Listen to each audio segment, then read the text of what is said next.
সাম্প্রতিক সময়ে গাইবান্ধার পলাশবাড়ীতে বিশাল আকৃতির রাম মূর্তি নির্মাণকে কেন্দ্র করে উত্তেজনা, সীমান্তে পুশিন এবং এই ঘটনাগুলো বাংলাদেশের রাজনীতি, অভ্যন্তরীণ নিরাপত্তা ও কূটনীতিতে কি প্রভাব ফেলতে পারে? চলুন শুরু করি। আমাদের সাথে যুক্ত আছেন রাজনীতি বিশ্লেষক শেখ ফরিদ ও রাশেদ হায়দার। আপনাদের দুজনকে এই আমজনতার আজকের লাইভে স্বাগত জানাই। আমি শেখ ফরিদ ভাইকে দিয়ে শুরু করতে চাই। শেখ ফরিদ ভাই, গাইবান্ধায় যে ঘটনাটা ঘটছে সেখানে সনাতন ধর্মাবলম্বীরা একটা মূর্তি তৈরি করছেন, সেটা হচ্ছে বলা হচ্ছে রাম মূর্তি। সেটার উচ্চতা হবে ৭৫ ফুট, বেশ বড় সড়ই। ওই ওই মন্দিরে আরো কিছু মূর্তি আছে এরকম বেশ উঁচু, ৫৩ ফুট, ২৩ ফুট এরকম উঁচু আরো আছে। অনেক আগ থেকেই তারা এই ধরনের কাজ করে চলেছে। এখন এটার নির্মাণের ক্ষেত্রে চাইয়া একটু বাধার সম্মুখীন হচ্ছে তারা।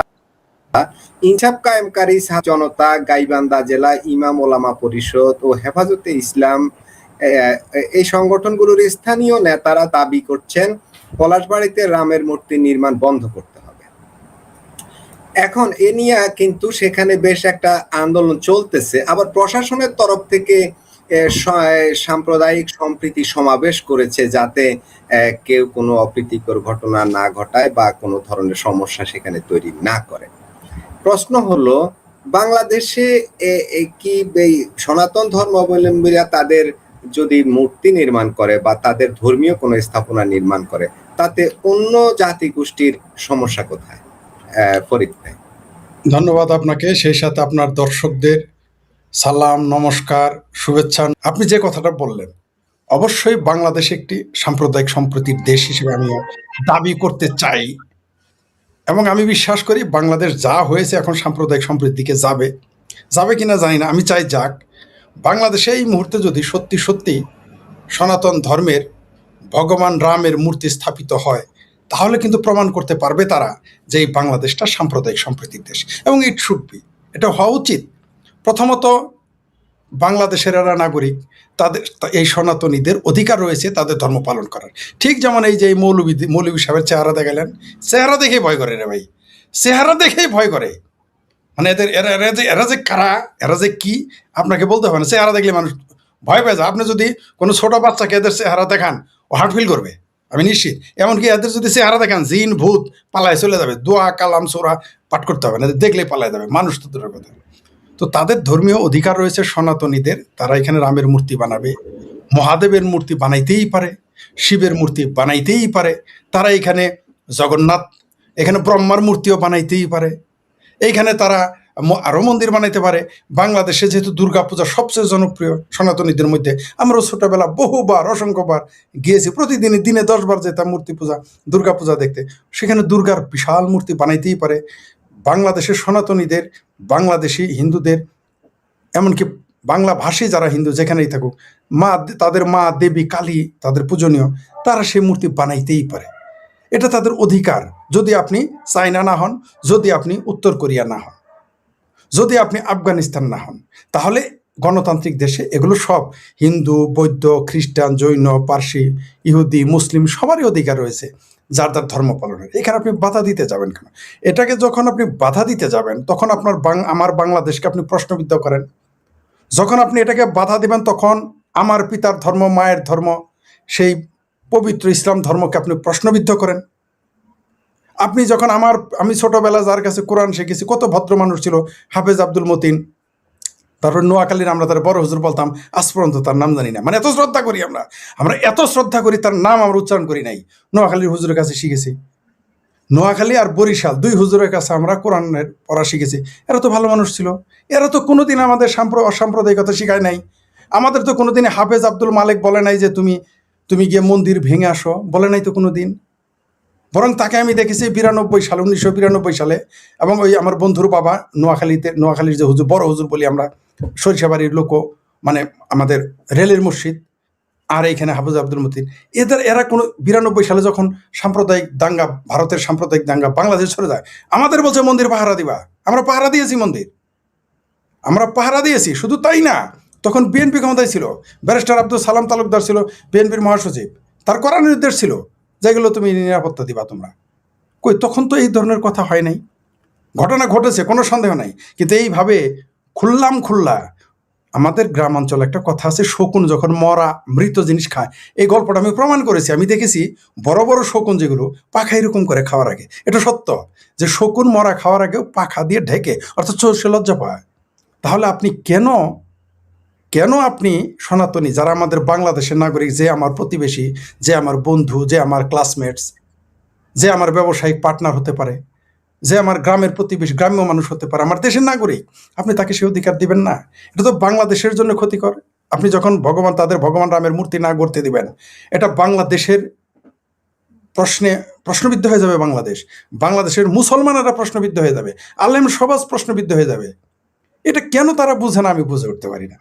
আর ইসলামে কোন জায়গায় লেখা আছে যে আপনি সনাতনীদের মূর্তি ভেঙে ফেলবেন? কোন জায়গায় লেখা আছে? ওইখানে তো উল্টো বলেছে আরো, যে তুমি তাদের, আমি যতদূর জানি, যে তুমি অন্য ধর্মের খোদা বা মাবুদ, এইভাবে লেখা, তাদের গালি দিও না। মানে আপনি ভাঙবেন তো দূরে, গালি দিতে না করেছে আপনাকে বলেছে যে যে শুভেন্দু অধিকারী হোক, আর চিন্ময় কৃষ্ণ দাস হোক, আর ওইখানে যে কোনো নির্মল সেন হোক, তারা যখন পূজা করবে তুমি তার গালি পর্যন্ত দিও না। আচ্ছা, ওটাও বাদ দিলাম। আপনারা কি গত নির্বাচনের আগে মন্দির পাহারা দিতে দেখেন নাই? মূর্তি পাহারা দিতে দেখেন নাই? এই জামাতি তো পাহারা দিল, এই হেফাজতি তো পাহারা দিল, এই চামড়া নাই পীরেরাই তো পাহারা দিল, চামড়া সারা চামড়াওয়ালা পীর সবাই পাহারা দিল। তাহলে তারাই পাহারা দিল, এখন তারাই ভাঙতে যায়। তাহলে যদি তারা এখন ভাঙতে যায়, তাহলে আগেরগুলো ভণ্ডামি, মানে তারাই কিন্তু ফাঁদে পড়ে যায় সাথে সাথে। আচ্ছা, তারা মোল্লারা ফাঁদে পড়ুক না পড়ুক, তার চেয়ে বড় কথা আমার দেশটা ফাঁদে পড়ে যায়, এমনকি ইসলাম ধর্মের উপরে কলঙ্ক আসে। তাহলে কেন তারা এটা ভাঙতে যাবে? আমি এটা বুঝে উঠতে পারি না। টোটালি বিষয়টা রাজনৈতিক প্রপাগান্ডা, টোটালি বিষয়টা রাজনৈতিক ফায়দা হাসিল করার জন্য, সাম্প্রদায়িক সম্প্রীতি নষ্ট করার জন্য পরিকল্পিতভাবে এটা করতেছে। আমি যেটুকু আমি বুঝি, তারা দেশের টাকা আনুক, বিদেশের টাকা আনুক, নিজের টাকা দিয়ে করুক, হিন্দুদের কি টাকার অভাব বাংলাদেশে? অনেক বড় বড় ব্যবসায়ী তারা আছে, তারা অনেক বড় বড় ব্যবসায়ী, বড় বড় চাকরিতে তারা আছে, সরকারি চাকরিতেও তারা আছে। তারা এমনকি তারা বিদেশি ফান্ড আনুক, সমস্যা কি? আমাদের বাংলাদেশে কি মসজিদ বিদেশি টাকায় হয় না?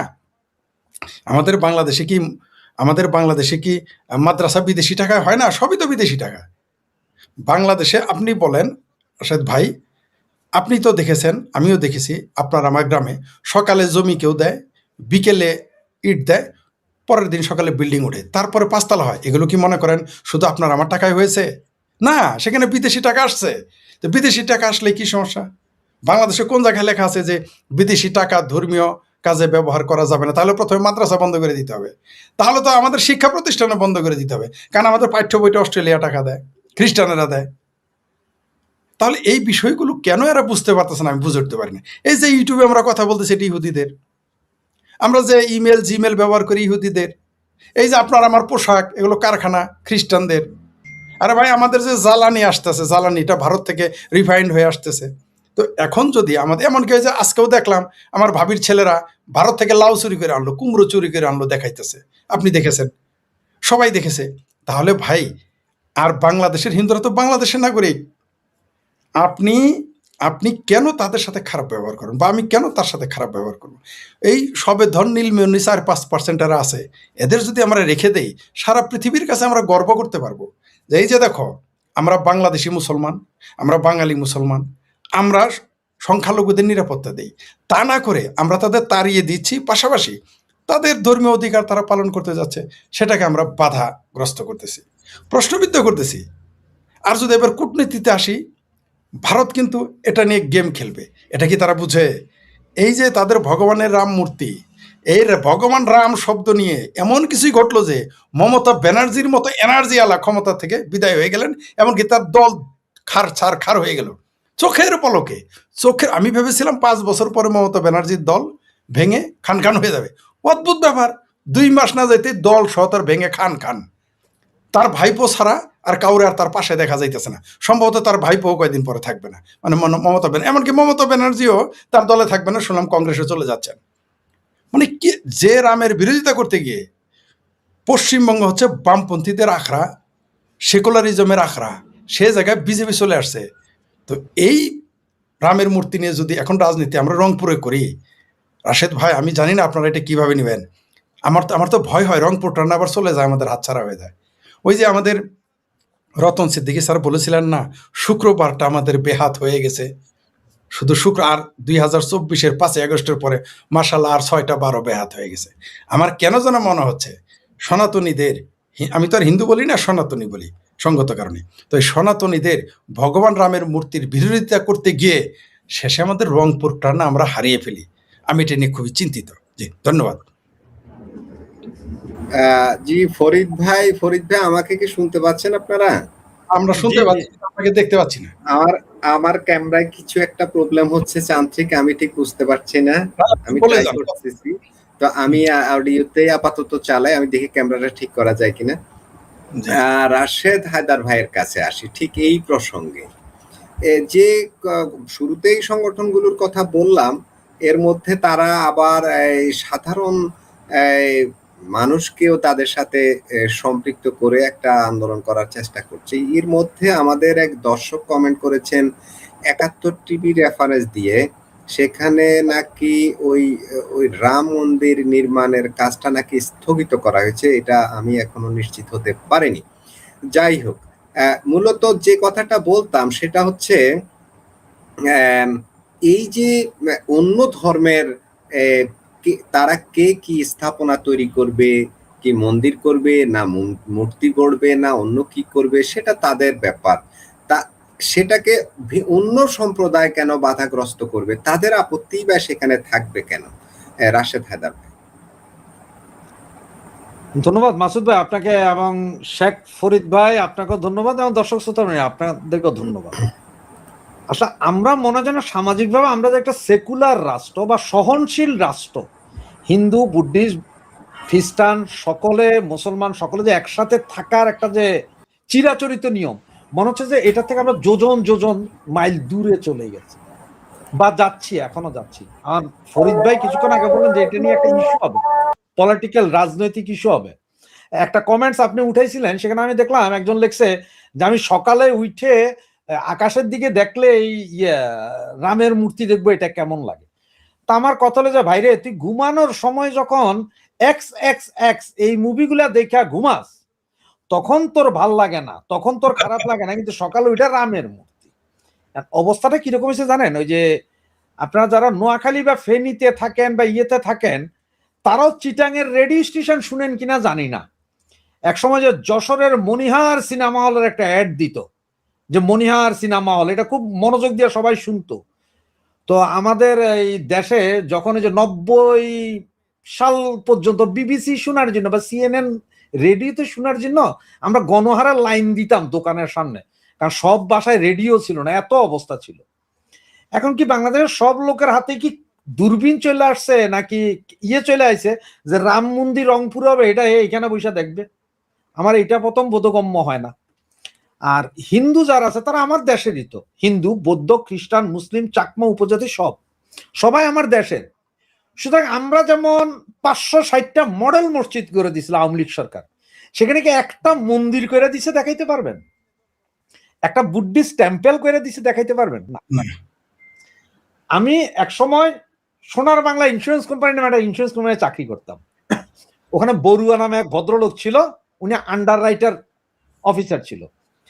একদিন সকালে বলতে কয়, রাশেদ ভাই কয় দেখছেন আফগানিস্তানে কি হইতেছে? আমি যে কি হইতেছে? বলে যে স্যার দেখেন এত বড় বড় বৌদ্ধ মূর্তি সব ভাঙিয়া ফেলাইতেছে। তো আমি এটা মুসলমান রাষ্ট্র ঘোষণা দিয়েছে, ভাঙতেছে। কয় স্যার আপনি একটা জিনিস চিন্তা করেন, এই মূর্তি যখন গায়ের উপর পড়া শুরু করবে আর এই যে হাতে গুলা যখন পড়বে, তখনই আফগানিস্তান বাঁচবে। কি পাগলের মতো কথা কও? একটু দেখা থাকেন। 4 দিন পরে দেখি যে আমেরিকা শুরু করছে কার্পেট বোম্বিং। ও কয় দেখছেন নি স্যার বৌদ্ধ মূর্তির হাত কেমনে পড়ে?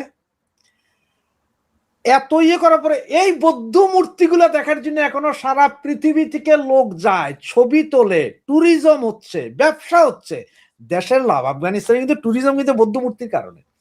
তো হয়তো এই একটা রাম মন্দির দেখার জন্য আমার দেশে হয়তো 5 লক্ষ লোক বছরে আসবে, ক্ষতি টাকার। এই এক মুসলমান দেশে এই এক রাম মূর্তি। আইফেল টাওয়ার যখন করে, আমি যেই দেশে আছি, আইফেল টাওয়ার যখন করে একতলা হওয়ার পরে সারা ফরাসিরা আন্দোলন শুরু করছে, এইটা করলে পরিবেশ দেখা যাবে না। এরপরে সরকার বুঝাই টুজাই 2 তালা করলো, পরে তো এখন পূর্ণটা পরিবর্তন হলো। 10 লক্ষ লোক প্রতি বছর ঢুকে আইফেল টাওয়ার দেখতে। 8 টাকা ছিল আইফেল টাওয়ার উঠার। আমি রাশেদ হায়দার ভাই একটু 1 মিনিট, একটা কমেন্ট একজন বলছে, একটু নেতিবাচক কমেন্ট হলেও আমি একটু পড়ি। ওনার প্রশ্ন হচ্ছে, মূর্তি বানাতে পারে, তাদের সেটা আইনগত অধিকার আছে, ঠিক আছে, কিন্তু এত বড় মূর্তি বানাতে হবে কেন? কার সাথে কিসের জন্য এত বড় মূর্তি করা হচ্ছে? মূর্তি আকাশে ঠেকাতে হবে কি জন্য?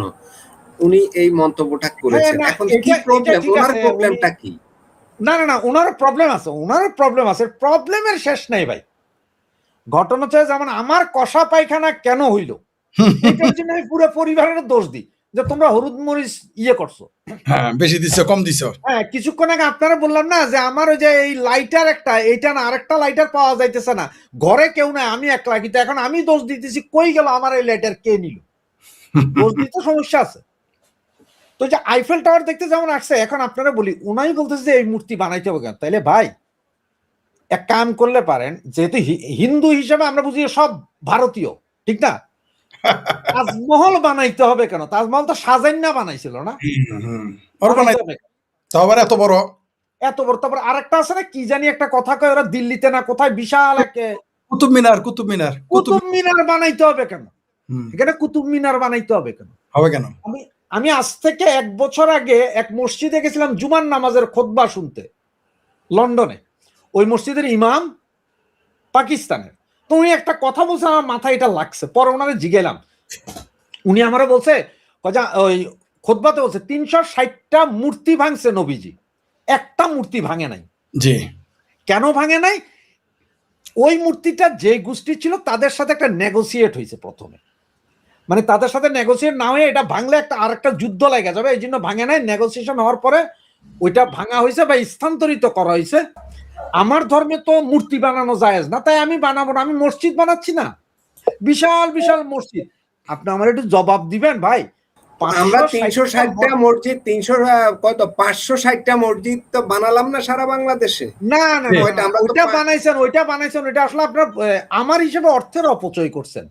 এই 560টা মসজিদে ফজরের নামাজে কি প্রতিটা মসজিদের প্রতিটা ফ্লোর ফিল আপ হয় কিনা আমার একটু বলবেন? জানা ফ্লোর তো দূরের কথা, এক কাতার হয় না, আধা কাতার হয় না, আধা কাতার হয় না।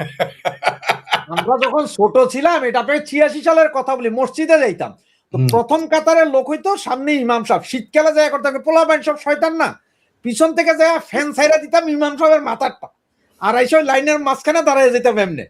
এরপরে ইমাম সাহেব যখন গাইল দিত আমরা আরো উত্তেজিত, কে চালাইলো কে চালাইলো কে চালাইলো, তখন তো সিসিটিভি ছিল। আমি 560টা মসজিদ বানাইছি, এটা নিয়ে কি কোনো আমার দেশের অন্য কোন ধর্মের লোকরা বলছে যে ভাই আমাদের একটা মন্দির বানাই দিলে না কেন, আমার একটা এই বানাই দিলে না কেন? এমনও আছে চিটাঙে হিন্দুর জায়গা দখল করেও মসজিদ হয়েছে, আছে। আরে আমাদের সরিষাবাড়িতে খাস জমি দখল করে আর বানানো হয়েছে মসজিদ। হ্যাঁ, তাহলে এখন আমরা বিতর্কিত, ওদের ধর্মটা ওদের করতে দেই, অন্তত এইটা হইলে কি এবার সারা পৃথিবীর কাছে একটা মেসেজ যাবে যে না একটা দেশ সেকুলার, যে ওরা মুসলমান অধ্যুষিত 99%, কিন্তু 1% হিন্দুর বৌদ্ধ খ্রিস্টানের নিরাপত্তা দিচ্ছে। ওই যে ভাই বললো না কিছুক্ষণ আগে, যত 1-1.5 বছর আগে তো হিন্দু মন্দির পাহারা দিচ্ছেন, জামাতের নেতা ওখানের বাইবেল পড়ছেন, গীতা পড়ছেন, টেম্পলে যায় পড়ছেন আম্মাং শরণাং গাচ্ছামি বুদ্ধাং শরণাং গাচ্ছামি। তো ভাই ওগুলা পড়তে, ভোটের আগে ওগুলা পড়তে মজা লাগে না। ঘটনা হয়েছে কি জানেন, আমাদের অভ্যাসটা এমন যে আমি গরুর মাংস খাবো, ছাগলের মাংস খাবো, মুরগির মাংস খামু, কিন্তু শুয়োরের মাংস খামু না।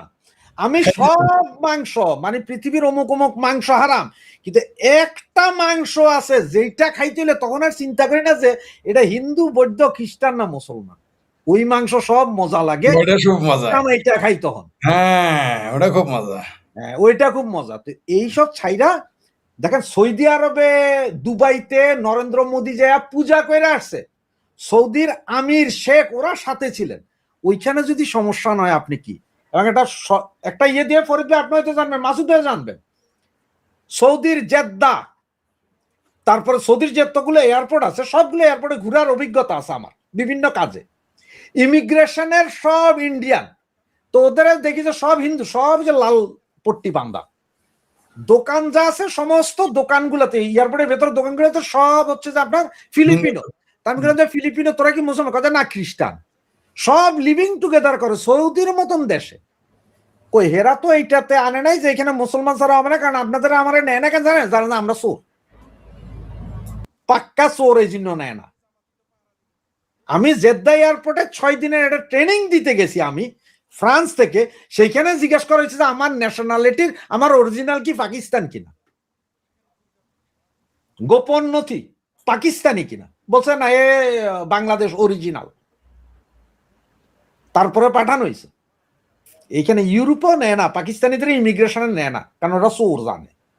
তো সৌদির মতন জায়গায় যেখানে ইন্ডিয়ানরা, হিন্দুরা কাজ করতেছে, ওদের মেধা আছে, ঠান্ডা মাথায় কাজ করে, মেধা আছে। আমিও গাইল দিই, কিন্তু ওদের ভাই মেধা আছে। তো এখন আপনি যখন এই মন্দির বানাতে, এই যে আজকে মাসুদ ভাই যেটা বললেন যে 71 টিভি বন্ধ করছে, কিচ্ছু হবে না, বন্ধ করেন না, ভাইঙ্গা দেন, চুইরা দেন, কি হবে?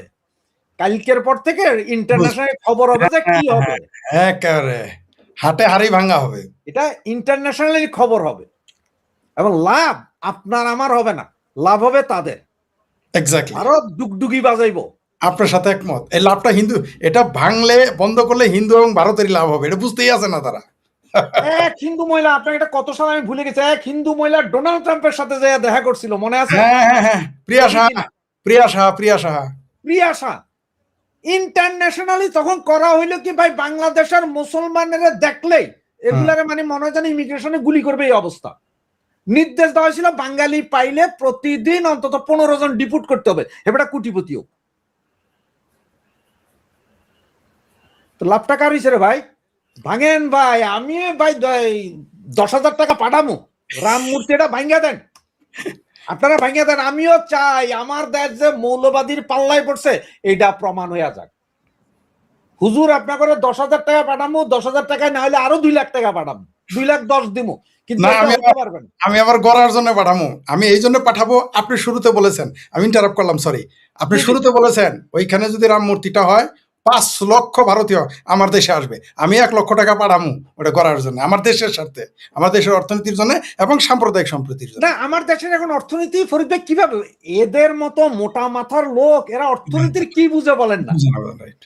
এক রাম মন্দির দেখার জন্য শুধু ভারত আসবে না ভাই, নেপাল, শ্রীলঙ্কা, ভুটান, ভুটান, ভুটান, এই যে ইউরোপের বিভিন্ন রাস্তায় আমরা দেখি ওরা কি একটা জানি গায়ে। রাশেদ হায়দার ভাই, জি ভাই, রাশেদ হায়দার ভাই শেষ করবেন? জি শেষ করবেন। হ্যাঁ, মানে এরা আসে তো এই ট্যুরিজমটা তো হবে। আমার চিন্তা করে না যে এই ট্যুরিজমের জন্য আমি করতে দিই না। সমস্যাটা কোথায়? আমার দেশের ইনকাম তো এটা বৈধ ইনকাম, হালাল ইনকাম, এটা করি। ধন্যবাদ মাসুদ ভাই। জি, ধন্যবাদ আপনাকেও। আমি ফরিদ ভাইয়ের কাছে আসি। ফরিদ ভাই, রাশেদ হায়দার ভাই একটা কথা বলছিলেন, সেটা হচ্ছে এইটা বন্ধ হলে বা এটা ভেঙে দিলে আন্তর্জাতিকভাবে কি প্রতিক্রিয়া হবে। আমি এই যে কদিন আগে পশ্চিমবঙ্গে নির্বাচন হলো, আমরা অনেকেই এই বিষয়ে আপনারাই আলোচনা করেছেন যে বাংলাদেশের প্রেক্ষাপটের উপর ভিত্তি করেই পশ্চিমবঙ্গে বিজেপি ক্ষমতায় চলে আসছে। সেখানে হিন্দুদেরকে ঐক্যবদ্ধ করা হয়েছে। যে হিন্দুরা তৃণমূলকে ভোট দিত তারাও বিজেপির দিকে ঝুঁকে পড়েছে। তারা দেখছে যে তার পাশের দেশের যে খবরগুলো তাদের কাছে যাচ্ছে, এখন এই খবর তো সব মিলিয়ে এখন আবার আমাদের সীমান্তেও সমস্যা অলরেডি তো বাড়ছে, যেটা দেখছি। এই যে আন্তর্জাতিক পরিমণ্ডলে কি পরিস্থিতি তৈরি হতে পারে, বিশেষ করে ভারতের ভিতরেও তো একটা প্রতিক্রিয়া হয়ে যেতে পারে। ফরিদ ভাই। জি, ধন্যবাদ আপনাকে। শুনেন, রাশেদ ভাই যেটা বলেছে, আসলে এটা রাশেদ ভাই খোলামেলা বলে দিবে আমি বুঝতে পারি নাই। যাই হোক, হাটে হাড়ি ভেঙেই যখন দিচ্ছেন তাহলে এখন বলা যায়। এটা ভেঙে দেওয়া মাত্র ভারত কিন্তু মনে মনে দোয়া করতেছে এটা তাড়াতাড়ি ভাঙুক। এটা আমাদের বাংলাদেশের এই যে গরু ঘর মৌলবীদের মাথায় ঢুকতেছে না, বুঝতে পারছেন? এই গরু ঘর মৌলবী, দেখেন দুনিয়ার এত মাংস থাকতে তাদের সব চিন্তা গরুর করবে। দেবী শেট্টি নাম আপনারা শুনেছেন, ভারতের প্রখ্যাত বাংলা ভাষীতে, সে বাংলা কথা বলতে পারেন। তার সেই ব্যাঙ্গালোরের যে তার যে হসপিটাল, আমি অনেকবার সেখানে গিয়েছি, তার সাথে আমার ব্যক্তিগতভাবে 3 বার সাক্ষাৎ হয়েছে, মুখোমুখি 3 বার বা 4 বার এরকম মুখোমুখি হয়েছে। সেইখানে কি বলতেন তিনি জানেন? শুধু আমার সামনে না, এরকম নাকি আরো কয়েকজনের সাথেও বলেছে। তো আমরা কথা এমনি তো আর একা না, নিশ্চয়ই জানেন ওখানে তার আমি একা হেড টু হেড বসি নাই, ম্যান টু ম্যান, ওইখানে আরো 2-4 জন ছিল। তিনি কি বললেন জান, চিটাগাঙের লোক, যত লিভার সিরোসিস, যত হার্টের রোগী সব চিটাগাঙের। আপনি বুঝেন চিটাগাঙের একটা ফ্লোরই আছে আলাদা ওইখানে, ওই হসপিটালে ব্যাঙ্গালোরে। তো তিনি কি বললেন জানেন, কয় গরুর মাংস বেশি বেশি করে খাবেন আর আমার এখানে চলে আসবেন, আপনারা গরুর মাংস খালি আমার লাভ। মানে চিন্তা করতেন, ভারত থেকে গরু নিয়ে যায়, সেই গরু খায়, ভারতের প্রথম লাভ। দ্বিতীয় লাভ, সেই গরু খাওয়ার পর লিভার সিরোসিস হয়, তারপরে হাসপাতালে গিয়ে 10 লাখ টাকা দিয়ে আসে আবার ভারতে। মানে গরুও খাইলো, সেই গরুর জন্য আবার হার্টের সমস্যা, 10 লাখ টাকাও দিয়ে আসলো বা 5 লাখ টাকা দিয়ে আসলো। তো তার মানে বুঝতে পারছেন তো, দুই দিকেই তার লাভ। তো আপনি রাশেদ ভাই যেটা বলেই ফেলেছেন, যখন এই হিন্দু সনাতনীদের ভগবান রামের মূর্তি যদি ভাঙে বা এটা হতে না দেয়, অলরেডি তো এটা ইন্টারন্যাশনাল নিউজ হয়ে গেছে, যখন এটা ভেঙে ফেলবে বা এটা বন্ধ করে দিবে নির্মাণ, তার মানে এটা যারা এটা যে উদ্দেশ্য করেছে তাদের উদ্দেশ্য সফল, উদ্দেশ্য সফল। কিন্তু এইটা যদি হতে দেয়, তাহলে বাংলাদেশে দুই দিক থেকে লাভবান হবে। প্রথমত, এই সরকারের প্রতি বিদেশিরা পজিটিভ চিন্তা করবে, বাংলাদেশ সম্পর্কে পজিটিভ চিন্তা করবে। এবং রাশেদ ভাই যেটা বললেন, আমার ধারণা রংপুরের ওই পলাশবাড়িতে রাম মূর্তি স্থাপন করার জন্যে, আপনারা হয়তো জানেন যে এখন হাজার হাজার কোটি টাকার ব্যবসা হইতেছে অযোধ্যা রাম মন্দিরে। এইখানে কমসে কম 500 কোটি টাকার ব্যবসা হবে প্রতি বছর, কমপক্ষে, কমপক্ষে। এটা ধরে নি, শুধু বাংলাদেশের জনগণ দিয়ে। আর ভারত থেকে যদি আসে তাহলে 1000 কোটি টাকা পার হয়ে যাবে মিনিমাম, এটা বললাম মিনিমাম। আর আপনি যে বললেন না ইউরোপ আমেরিকা থেকে আসবে, সেটা তো হিসাবই নাই, সেটার তো হিসাবই নাই। তো এইটাও আমাদের হইলো কি জানেন, আমরা হলাম মানে বিশেষ করে বাংলা ভাষী যারা মুসলমান হয়, এরা উন্মাদ, এত বড় উন্মাদ যে নিজের ভালোটাও এরা বোঝে না। এরা এটা বাধা দেওয়ার পরেই, ওই যে জামাতের আমির বলছিল না যে আমরা দোয়া করতেছি ভারত আমাদের হামলা করুক, ওরকম ভারতও চাইতেছে, হিন্দুরাও চাইতে, সনাতনীরাও চাইতেছে তুই রাম মন্দির বন্ধ কর, তুই রামের মূর্তি বানানো বন্ধ কর। তারপরে দেখেন হাউ মেনি পেটিতে হাউ মেনি রাইস হয়ে যায়। এটা আমাদের বাংলাদেশের মাথা মোটা, ঘাড় মোটা। আর আমার ভাবির পোলাদের এখন পেট ফোলা হয়ে গেছে। আর তারা এখন, আগে নাকি না খায় থাকতো দুষ্ট লোকেরা বলে, 800 টাকা নাকি বাকিও রাখেছে একজনের কাছে। এখন তো তাদের পশ্চাৎ দেশ, পাশা ফুইলে তো ময়মনসিংহে পাউরুটি হয়ে গেছে, ধরাকে সরাজ্ঞান করতেছে। এরা জানেই না যে এটা একটা ট্র্যাপ। এই সনাতনীদের ভগবান রামের যে মূর্তি, এটা হচ্ছে একটা ট্র্যাপ। এইটা এমন একটা ট্র্যাপ, এখান থেকে যদি সে এটা যদি ভেঙে ফেলতে যায় তাও সে বিপদে পড়বে, বেরোয় আসতে গেলেও সে বিপদে পড়বে। তাই এই মুহূর্তে তাদের চুপচাপ থাকা উচিত। কিন্তু আমরা জানি এই গরুখোর মুসলমানদের আপনি বুঝাইতে পারবেন না, এদের এতই মাথা মোটা যে আপনি বুঝাইতেই পারবেন না। এদের রামের মূর্তি দেখলে সমস্যা, কিন্তু এদের পর্ণ সিনেমা দেখলে সমস্যা নেই। এদের রামের মূর্তি দেখলে সমস্যা, লক্ষ লক্ষ ইয়াবাখোর দেখলে সমস্যা নেই। এদের ভগবান রামের মূর্তি দেখলে সমস্যা, কিন্তু বইনের জমি দখল করলে সমস্যা নেই। এদের ভগবান রামের মূর্তি দেখলে সমস্যা, কিন্তু রেপ করলে, শিশু রেপ করতে এদের কোনো সমস্যা নেই। এদের জমি দখল করতে সমস্যা নেই। মানে অদ্ভুত তাদের চরিত্র। আপনি বাংলাদেশকে বলা হয়, ঢাকাকে বলা হয় মসজিদের শহর, আর বাংলাদেশ হলো মাদ্রাসার দেশ। তো এইখানে 10 লক্ষ মসজিদ মাদ্রাসার ভিতরে একটা সনাতনীদের ভগবান রামের মূর্তি আপনার জন্য বিপজ্জনক মনে হয়, তাহলে তো আপনি পৃথিবীকে বুঝাই দিলেন যে ইসলাম হলো একটা ঠুনকো ধর্ম। যে 10 লক্ষ মসজিদ মাদ্রাসার সামনে একটা 32 ফুট বা 42 ফুট বা 100 ফুট ভগবান রামের মূর্তির কাছে কিছুই না। এটা তো তারাই প্রমাণ করে দিচ্ছে। মানে কত বড় বোকা এরা, আমি ভাবতেই পারতেছি না। আর আন্তর্জাতিকভাবে এমন চাপে পড়বে এটা বন্ধ করে দিলে। আপনি দেখেন আফগানিস্তানের মতো কট্টর ইসলামী শরিয়া আমিরাত, তারা কিন্তু বৌদ্ধ মূর্তি ভাঙার পর তারা কিন্তু আবার নিজেরা গড়তে দিয়েছে। এটা নিশ্চয়ই বাংলাদেশ তার চাইতে বেশি কট্টর না। এরা বুঝতেই পারতেছে না যে এরা যদি এটা বাধা দেয়, এই বাংলাদেশ, প্রথমত বাংলাদেশের যে ইমেজ এমনিই তো নাই, মানে যাও আছে তাও থাকবে না। মানে অন্তত এখন আন্ডার প্যান্ট আছে, হাফ প্যান্ট আছে, উপরে তো কিছুই নাই, শার্ট নাই, জামা নাই, টুপি নাই, পাগড়ি নাই, লুঙ্গি নাই, প্যান্ট নাই, কোনো রকম একটা হাফ প্যান্ট আর নিচের একটা আন্ডার প্যান্ট আছে। আমার ধারণা সনাতনীদের এই ভগবান রামের মূর্তি গড়তে না দিলে সে প্যান্টটাও চলে যাবে। আর আমার কেন যেন মনে হচ্ছে, মানে আমি এটা বলতে চাই নাই, আপনি ওটা বলছেন বলে সাহস পেলাম বলতে, এই রামের মূর্তি গঠন না করতে দিলে আজ হোক কাল হোক রংপুর চলে যাবে। টেরি পাবে না তারা, টেরি পাবে না কিভাবে রংপুর চলে যাবে। এটা এমন একটা ফাঁদ। এই যে আমাদের দেশে একটা কথা প্রচলিত আছে যে হিন্দুদের নাকি বুদ্ধি, ওরা পিঁয়াজ খানা, ঠান্ডা মাথার বুদ্ধি। ঠান্ডা মাথার বুদ্ধি কিন্তু গেমটা কিন্তু খেলে দিছে। বল কিন্তু এখন মুসলমানের কোর্টে, বল কিন্তু এখন তারেক রহমানের কোর্টে, বল কিন্তু এখন জামাতের কোর্টে, বল কিন্তু এখন হেফাজতে পাকিস্তানের কোর্টে, বল কিন্তু এখন চামড়া আল্লাহ চামড়া নাই পীরের কোর্টে, হিন্দুদের কোর্টে না। এটা তাদের বোধোদয় হবে কিনা আমি জানি না, তবে এটা বাংলাদেশের জন্য অগ্নি পরীক্ষা। যদি এটা হতে না দেয় তাহলে চতুর্মুখী বিপদে পড়বে, হতে দিলে বরং লাভ হবে। তাই আমি মনে করি বাংলাদেশ সরকারের উচিত শুধু ভগবান রামের মূর্তি না সনাতনীদের, বরং সরকার বলুক তোরা ভাই কালী দেবী আর একটা বানা, উত্তর রংপুরে বানাইছস, রাজশাহীতে গিয়ে একটা কালী দেবীর মূর্তি বানা, জামালপুরে গিয়ে একটা জগন্নাথের মূর্তি বানা, বরিশালে গিয়ে ভাই তুই একটা দুর্গার মূর্তি বানা। এটাই যদি বরং ঘোষণা করে, বরং সরকার কে যেন বললো যে জমিকার জায়গাকার, আচ্ছা 560টা মন্দির মডেল মসজিদ আপনি বানাইতে পারলে হিন্দুরা কি দাবি করতে পারে না? বিএনপির এক নেতা তো বলেছেই তিনি মডেল মন্দির বানিয়ে দিবেন, বিএনপির নেতা তো বলেছে। এখন এখন যদি বলি কইলে মায়ের খায়, না কইলে বাপে এটা খায়, দশ হয়েছে। তুমি মন্দিরে মূর্তি পাহারা দিতে পারলা, মন্দির পাহারা দিতে পারলা, হাই রে ভণ্ড। তার মানে তুমি যে ওটা ভণ্ডামি করছো এখন পরিষ্কার।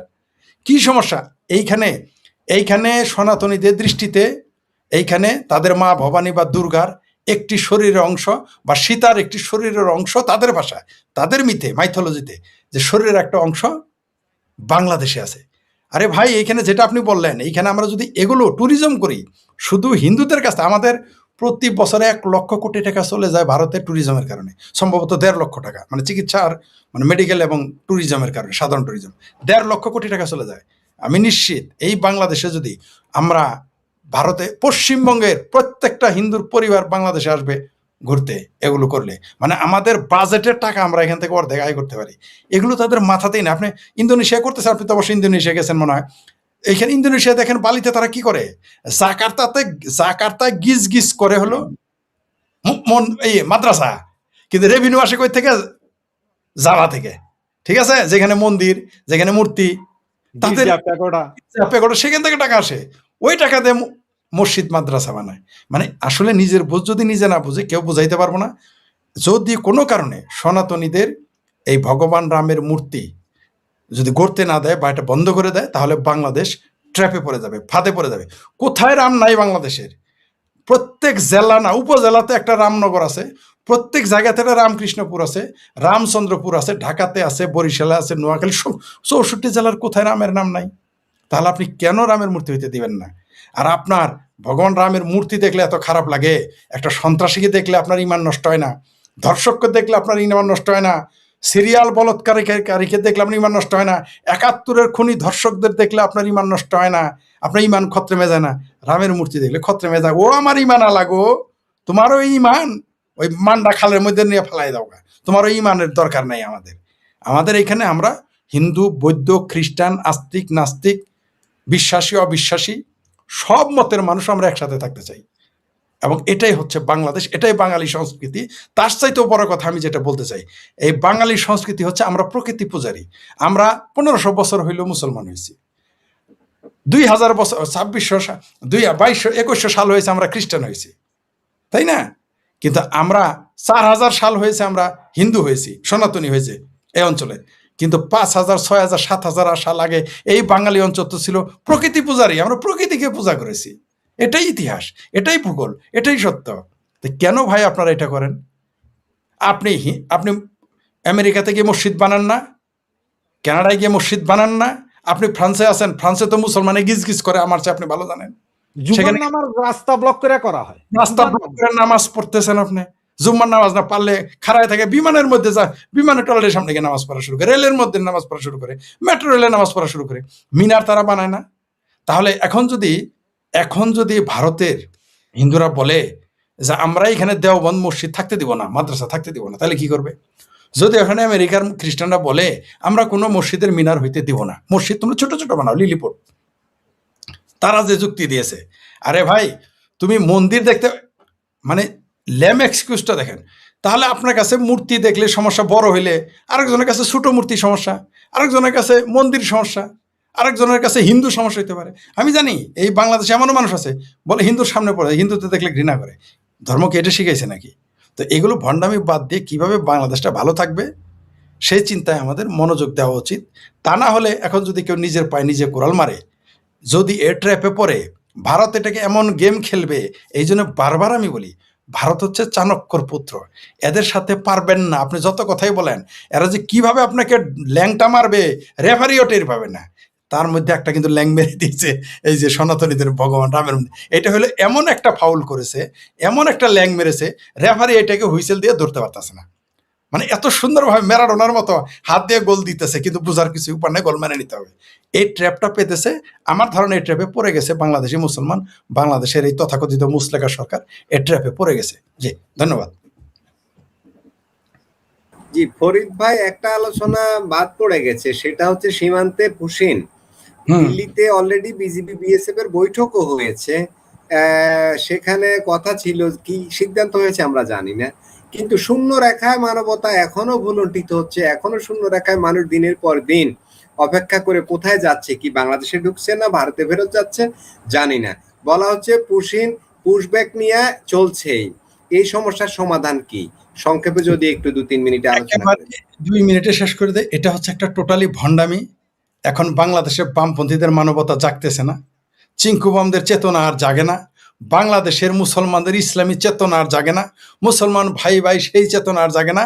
বাংলাদেশের মুসলমান, বাংলাদেশের বিজেপি, বাংলাদেশের সরকার, বাংলাদেশের চামড়া আলা পীর, চামড়া ছাড়া পীর, চামড়া নাই পীর, চামড়াওয়ালা পীর, এদের মানবতা ভণ্ডামি সব ধরা পড়ে গেছে। কিভাবে 12 লক্ষ 14 লক্ষ রোহিঙ্গা আপনি দেশে আসতে দিলেন, তাদের লাল গালিচা সংবর্ধনা দিলেন, আর আপনার দেশের নাগরিক, আপনার ভাই, আপনার প্রতিবেশী, আপনার অঞ্চলের, এবং এদের 99% মুসলমান, হিন্দু হইলেও দুইখান কথা ছিল, 99% মুসলমান, আপনি তাদের নোম্যান্স ল্যান্ডে ফালায় রাখেন। এখন আপনাদের ইসলামী চেতনা জাগে না? এটা তো ভণ্ডামি। আপনি শালা শালিকে আপনার ঘরে জায়গা দিতেছেন, আর মায়ের পেটের ভাইকে গাছের নিচে বসায় রাখলেন ঝড় তুফানের দিনে। এটা তো পুরোই ভণ্ডামি। এটা একটা ভণ্ডামি। আমি ভারতের কথা বলবো না, ভারত তাদের ব্যাপার, ভারত তার সরকার কি সিদ্ধান্ত নেবে সেটা তো আমার কথাই সে নিবে না, সে আমাদের পুশব্যাক করবে না। বরং আমি মনে করি ভারতের উদারতা, যে ভারত বলেছে কোনো মামলা করবো না, যার যার জায়গাতে সে যেভাবে আসছে চলে যাবো। বাংলাদেশ সরকারকে ওয়েলকাম জানানো উচিত, সীমান্ত খুলে দেওয়া উচিত, যে তোমরা আসো, আমরা রোহিঙ্গার জায়গা দিছি। বরং বড় করে বলবে হ্যাঁ ভারতে থাকার দরকার নাই।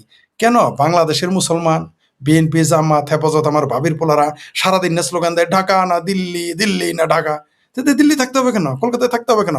ভারতের লোকজন হাগে মুতে রাস্তাঘাটে, ভারতের হিন্দুরা উঠে কি গরুর মুত খায়, সেই দেশে আপনার ভাবি, আপনার চাচি, আপনার খালা গিয়ে কামের বুয়া, আপনার ভাই গিয়ে চাচা গিয়ে মামা গিয়ে সেইখানে দিনমজুর। ছি ছি ছি ছি, এগুলো বলতেও তো লজ্জা করতেছে, আমার নিজের উপরেও কিছুটা আসতেছে।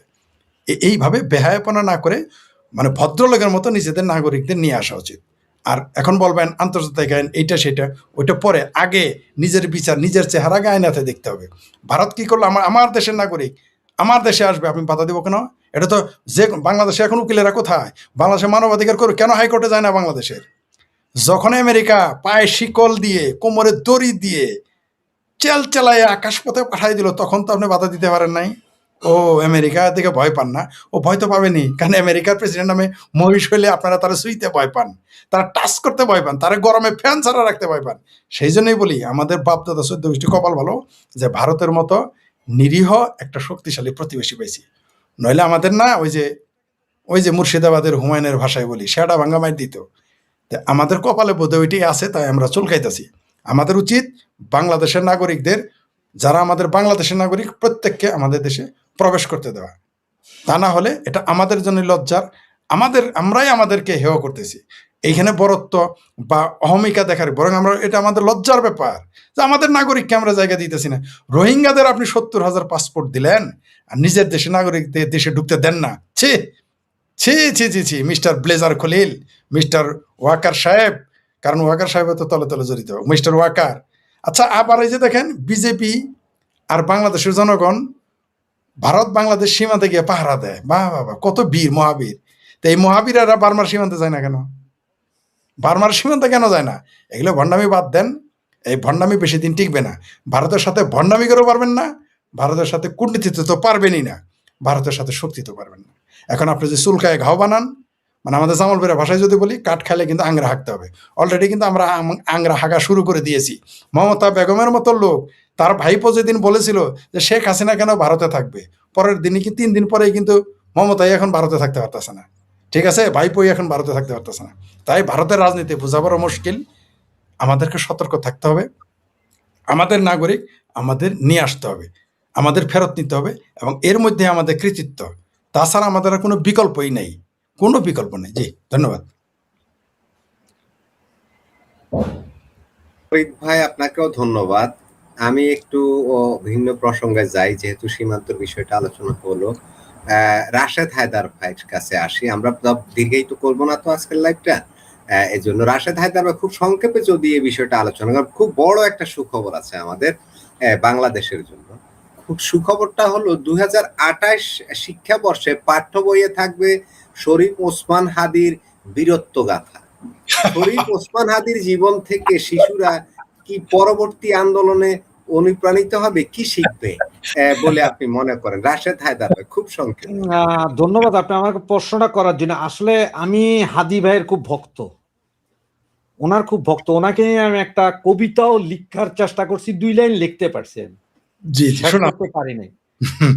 তো আমি কবিতাটা আজকে দর্শকদের উদ্দেশ্যে বলি যে, ধরেন 28 সালের কবিতার বই এইরকম থাকবে। লাল সবুজের পতাকায় হাদি তোমায় দেখা যায়, তালিবার সম ছিঁড়া যায়। ইনকিলাবের পতাকায় হ্যাঁ, ওই হাদি দেখা যায়, তালিবার স আর ম ছিঁড়া যায়।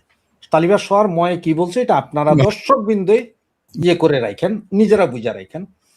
তো আগে আমাদেরকে পড়ানো হইতো মা বাবারা ছোটকালে, অতে অজগর ওই অজগর আসছে তেরে, তালিবার সাথে শাপলা, শাপলা ফুটে এই চলো। এখন আমাদের মা বোনরা শিখাবে তালিবার সাথে সাউয়া, যেটা ছিঁড়ে আসছো তুমি, এটাই শিখাবে, এগুলাই শিখাবে পাত্র ভাই। এছাড়া আর কি বীরত্ব দেখাবে?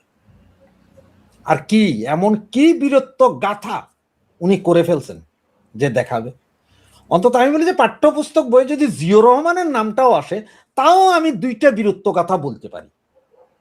এক, যে জিয়র রহমান সাহেব বাংলাদেশের সর্বপ্রথম সামরিক শাসন এনেছিলেন, সোয়াত জাহাজে আমাদেরকে নিয়ে ঘুরিয়েছিলেন, কিছু লোহা লক্কর দিয়েছিলেন, বীরত্ব গাথা, ভুলতো না কিছু। আমার উনি একজন বীর মুক্তিযোদ্ধা, এটাও বলতে পারি। কিন্তু তালিবার সম এদের দিয়ে কি বলবেন বলেন? এদের আসলেই কিছু বলার নেই। বাংলাদেশের শিক্ষা ব্যবস্থা বলছে যে আগে ধ্বংস হয়েছে, বাংলাদেশের শিক্ষা ব্যবস্থা এখন ধ্বংস হচ্ছে, এই মুহূর্তে ধ্বংস হচ্ছে।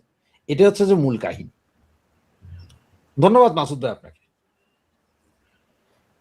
রাশেদ হায়দার ভাই, আমি ফরিদ ভাইয়ের কাছে এই বিষয়ে আসি যে আমার কাছে বিষয়টা বেশ বড় সুখবর মনে হয়েছিল। এই জন্যই আলোচনাটা তুললাম যে 2028 সালের শিক্ষাবর্ষে শরীফ ওসমান হাদির বীরত্ব গাথা থাকবে, কি শিখবে শিশুরা। ফরিদ ভাই, সংক্ষেপে আমরা শেষ করবো ইনশাল্লাহ, আপনি আলোচনা করেন। আমি যা বলবো তার সাথে কড়া ভাষায় আমাদের রাশেদ হায়দার ভাই বলে দিয়েছেন। আমাদের দর্শকেরা সবাই সমঝদার, তারা বুঝে গেছে। তারপর আমি একটু বলি, কিন্তু আমার কেন যেন মনে হচ্ছে 2028 সাল পর্যন্ত ওই যে তালিবাস ও হাদির ভাই বোন খালাতো ভাই সাথে ক্ষমতায় থাকবে কিনা আমার সন্দেহ আছে। ঠিক আছে, আমার যথেষ্ট সন্দেহ আছে। দোয়া করি যে তারা যেন এই বইটা ছাপতে পারে, কারণ তারা যারা ঐতিহাসিকভাবে যারা এরা কলঙ্কিত হইতে পারে, তার জন্য এই মানে কত বড় বেহায়া নির্লজ্জ হলে, যেখানে 7ই মার্চের ভাষণ, যেটা পৃথিবীর ইতিহাসের সেরা ভাষণ, সেই ভাষণকে আপনি বইয়ের তালিকা থেকে বাদ দিলেন।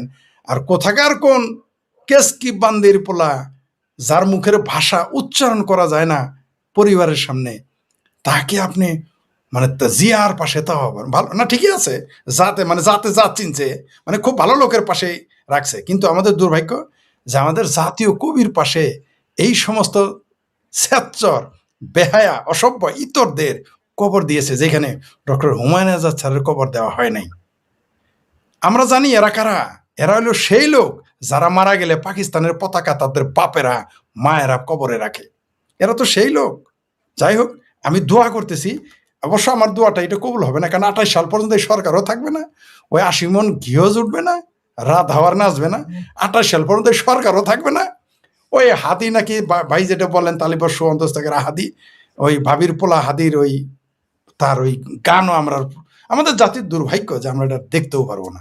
সুতরাং আর যদি কোনো কারণে 28 সাল পর্যন্ত এই সরকার ক্ষমতায় থাকে, আমি দোয়া করি তারা থাকুক, কারণ ঐতিহাসিকভাবে এই বিএনপি আবার কলঙ্কিত হোক, তাদের কলঙ্ক শত কলঙ্কের মধ্যে আর একটা যুগ হোক, এটাও আমরা দেখতে। কিন্তু আমার কেন যেন মনে হয়, যেমন ওই যে আমি বলেছিলাম, আমি চাই যে মমতা ব্যানার্জি ক্ষমতায় থাকুক, কিন্তু সে থাকেনি।